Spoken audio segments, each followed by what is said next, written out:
Представи си кола, която трябва да се продаде за над 20 милиона, но заради една грешка никой не я купува. Това се случи през 2019 година с легендарното Porsche Type 64, а ако търсиш нещо рядко и специално, разгледай mrcars.bg. Там няма грешки, само топ оферти.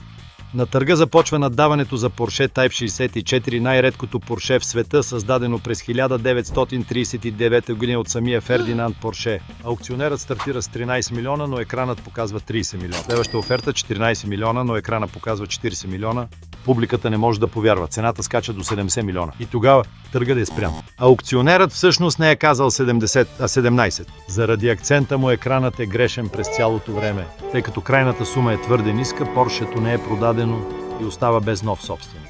За щастие в mrcars.bg няма такива грешки. Виж правилните обяви и открий следващата си кола. Това остава най-голямата издънка в историята на автомобилните аукциони. Как мислиш?